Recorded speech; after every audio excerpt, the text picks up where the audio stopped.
तो आज की वीडियो में हम लोग बात करने वाले हैं कि इंपोर्ट एक्सपोर्ट में आपको रिस्क मैनेजमेंट कैसे करना है। जैसे हर बिजनेस में ज़रूरी होता है आपको रिस्क को देखना कि मेरे रिस्क क्या हैं और मैं इनको मैनेज कैसे करूँगा। तो इसी तरह इंपोर्ट एक्सपोर्ट में भी बहुत तरीके के रिस्क होते हैं जो आपको देखने पड़ते हैं और जिनको आपको मैनेज करके चलना पड़ेगा।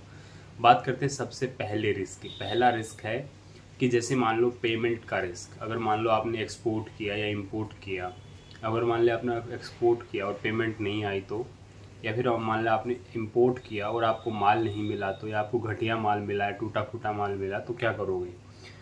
तो पेमेंट का जो रिस्क है एक्सपोर्ट की अगर मैं बात करूँ तो एक्सपोर्ट के लिए सबसे पहले आपको एडवांस पेमेंट में डील करना है। सही है, एडवांस पेमेंट सबसे बेस्ट पेमेंट मानी जाती है और इस एडवांस पेमेंट में बिजनेस होता भी है, ऐसा नहीं है कि नहीं होता है। तो सबसे पहले जैसे ही आपके पास ऑर्डर आता है आपको कस्टमर से 30% advance 70% copy of bill pay काम करना है। अब कस्टमर बोलता है जी मैं एडवांस पेमेंट में काम नहीं करूँगा, तो आप उसको बोल सकते हो कि ठीक है जी कोई बात नहीं, आप एलसी में काम कर लीजिए, लेटर ऑफ क्रेडिट आप इशू कर दीजिए हमारे नाम पे, हम लेटर ऑफ क्रेडिट में काम कर लेते हैं। वो बोलता है जी नहीं लेटर ऑफ क्रेडिट में काम नहीं करूँगा, तो उधारी में अगर वो काम करना चाहता है क्रेडिट सिस्टम में तो आप ईसीजीसी ले सकते हैं। यहाँ पे आपका इंश्योरेंस, आपका रिस्क खत्म हो जाता है। एडवांस पेमेंट लेते तो कोई रिस्क है ही नहीं। एलसी खोलते हो उसके अंदर भी अगर बढ़िया बैंक की एलसी तो कोई रिस्क नहीं है। तीसरी बात आती है जो आप क्रेडिट सिस्टम की बात करें उसमें एक रिस्क है, लेकिन अगर आप उसमें ईसीजीसी लेते हो तो उसमें आपकी 80 to 90% की पेमेंट सिक्योर हो जाती है। अब कोई बोलता है कि नहीं जी ईसीजीसी भी नहीं है मेरे पास, ये डॉक्यूमेंट है वो डॉक्यूमेंट है, और आपका मन मार के आप बिल्कुल एग्री हो जाते हो कि चलो करते हैं, ओपन क्रेडिट में काम करते हैं। आपने ओपन क्रेडिट में काम किया और उसके बाद बायर ने पैसा नहीं दिया, तो उसके बाद क्या सोल्यूशन है। उसके बाद सोल्यूशन है इंटरनेशनल डेप्ट कलेक्शन एजेंसीज। भारत में बहुत सारी है, इंटरनेशनल लेवल पे बहुत सारी डेप्ट कलेक्शन एजेंसी। आप गूगल पे टाइप करेंगे इंटरनेशनल डेप्ट कलेक्शन एजेंसी तो आपको बहुत सारी एजेंसियों के नाम मिल जाएंगे। आप उनसे बात कर सकते हैं कि जी मेरा पैसा फंस गया, ये मेरे डॉक्यूमेंटेशन है, ये मेरे शिपिंग बिल है। आप उनको सारे डॉक्यूमेंट दिखाएंगे, वो अपने बिहाफ पे कुछ भी करके मतलब आपका पैसा निकलवाने की कोशिश करती हैं। उसमें भी वो आपका 20% चार्ज करती हैं। जब पैसा आ जाएगा तब आपको पैसा देना रहता है। तो ये ऑप्शन है वहाँ पे। मान लो अगर आपने 10 लाख रुपए का एक्सपोर्ट किया है तो आपको 2 लाख रुपए उनको देने पड़ेंगे। तो ये ऑप्शन है, इस तरीके से आप रिस्क को मैनेज कर सकते हो। बाकी बात करते हैं इम्पोर्ट की। अगर इम्पोर्ट में जो रिस्क है, आपने मान लो पैसे भेज दिए और माल नहीं आया, तो सबसे बड़ी बात तो ये है। तो उसके लिए आपको ट्रस्टेड सप्लायर देखना पड़ेगा। सबसे पहले एग्जीबिशंस में आपको विजिट करना पड़ेगा। जिस कंट्री से आप माल मंगवा रहे हो वहाँ पे आपको जाना पड़ेगा, बायर से मिलना पड़ेगा, फैक्ट्री विजिट करनी पड़ेगी, बायर से और सप्लायर जेन्युइन है कि नहीं है वो आपको देखना पड़ेगा। तो इस तरीके से आप इन रिस्क को लिटिगेट कर सकते हो। बट एक चीज़ ध्यान रखने वाली है, इंपोर्ट के केस में गवर्नमेंट आपकी कोई ज़्यादा हेल्प नहीं करती है, ना तो आपको ईसीजीसी देती है, ना कुछ और तरीके की फैसिलिटी देती है। इंपोर्ट को गवर्नमेंट क्या करती है कि फैसिलिटेट करती है, रोकने की कोशिश करती है। कम से कम made in India product export हो, ऐसी गवर्नमेंट की इच्छा है। इसी से देश का विकास भी होगा। ठीक है, तो ये गवर्नमेंट कोशिश करती है, इंपोर्ट को फैसिलिटेट करती है। लेकिन एक्सपोर्ट में आपको बहुत हेल्प मिलेगी। इंपोर्ट में आपको खुद देखना पड़ेगा कि कैसे मैं पेमेंट दे रहा हूँ तो कैसे मेरा माल बढ़िया आए, टाइम पे आए, सारी चीज़ें हों। तो ये फर्स्ट रिस्क है पेमेंट का रिस्क, और इसको आपको कैसे मैनेज करना ये मैंने आपको समझाया। दूसरा रिस्क आता है इंपोर्ट एक्सपोर्ट बिजनेस में, उसको बोलते हैं गुड्स का रिस्क। अगर मान लो सामान डूब गया, टूट गया, फूट गया, कंटेनर डूब गया, जहाज़ किसी ने लूट लिया, तो उस केस में क्या होगा। तो इस रिस्क को कैसे मैनेज करना है। तो ये रिस्क भी कोई बहुत बड़ा रिस्क नहीं है। मरीन इंश्योरेंस होता है, मरीन इंश्योरेंस के थ्रू आप क्या है इसके रिस्क को मैनेज कर सकते हो बड़ी इजीली, इंपोर्ट में भी और एक्सपोर्ट में भी। देखो अगर आप एक्सपोर्ट करते हो तो एफओबी तक की जिम्मेदारी आपकी है। मान लो अगर आपने एफओबी प्राइस दिया है, उसके बाद बायर की जिम्मेदारी हो जाती है। उसके बाद सामान टूटे फूटे कुछ भी हो, बायर की जिम्मेदारी होती है। बायर ही अपने बिहाफ पे मरीन इंश्योरेंस लेता है। तो अगर आप इंपोर्टर हो तो आपको एफओबी, जो मान लो आप किसी भी पोर्ट से इंपोर्ट कर रहे हो वहाँ से अपने कंट्री तक के डेस्टिनेशन का आपको एफओबी सीआईएफ और उस पर अलग जो इंश्योरेंस होता है वो आपको लेना पड़ेगा। अगर मान लो आप इंपोर्ट कर रहे हो तो एफओबी से सीआईएफ का आपको मरीन इंश्योरेंस लेना पड़ेगा, और कार्गो इंश्योरेंस भी ले सकते हो। मान लो कार्गो टूट जाए, डूब जाए, तो उसके लिए आप अलग से इंश्योरेंस ले सकते हो। मरीन इंश्योरेंस होता है कंटेनर का, कंटेनर के अंदर रखा सामान, और कार्गो का भी आप अलग से इंश्योरेंस ले सकते हो। तो यहाँ से ये रिस्क आपका मैनेज हो सकता है।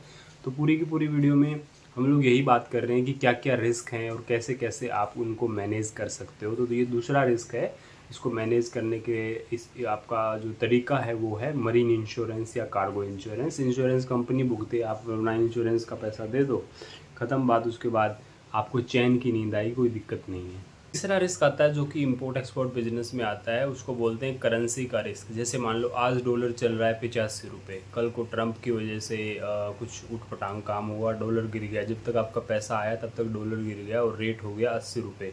तो आपको मिलना था $10,000 85 रुपये के हिसाब से, अब आपको मिलेगा $10,000 80 रुपये के हिसाब से, तो आपका तो लॉस हो जाएगा।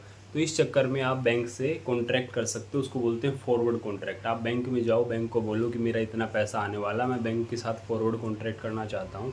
बैंक डिसाइड करेगा कि वो अपनी सिचुएशन को देखेगा, प्रीमियम को देखेगा, कितना पैसा काटना है आपको। आज 84 पे वो डिसाइड करेगा, 83 पे करेगा, वो बैंक के साथ नेगोशिएशन है, आप जाके कर सकते हो।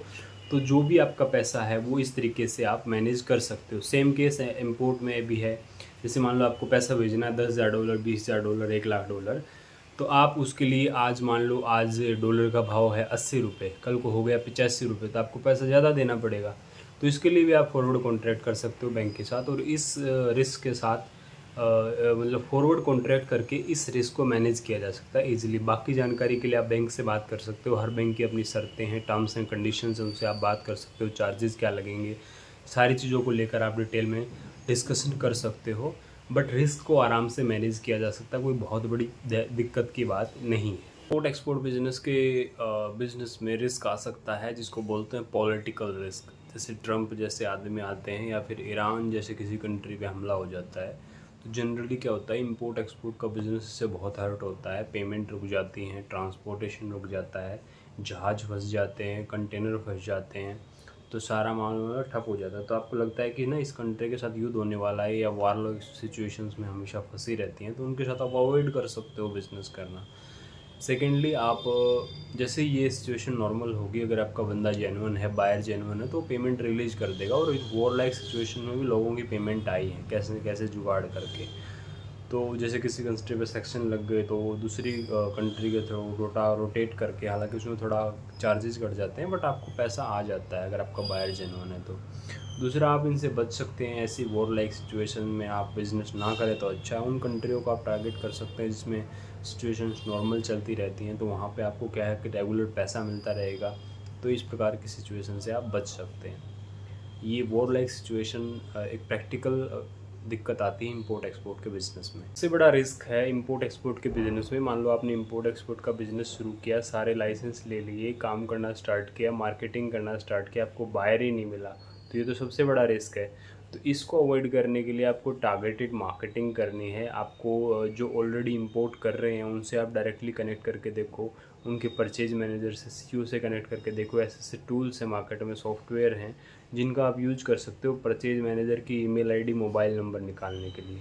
और कौन सी कंपनी इंपोर्ट कर रही है उसके लिए आप पेड डेटा ले सकते हैं।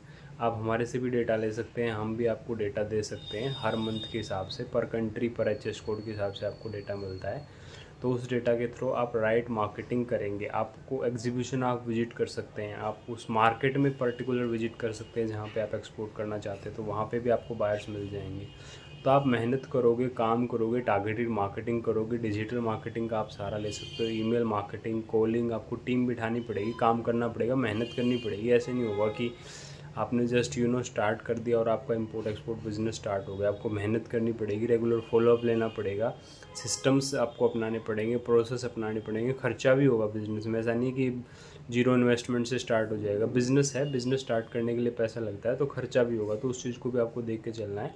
बट आप राइट टीम, राइट मार्केटिंग के साथ राइट मेंटोरशिप भी अगर आप अडोप्ट कर लेते हो, फॉर एग्जांपल हम अपना मेंटोरशिप प्रोग्राम चलाते हैं, तो आप हमारी मेंटोरशिप ले सकते हैं।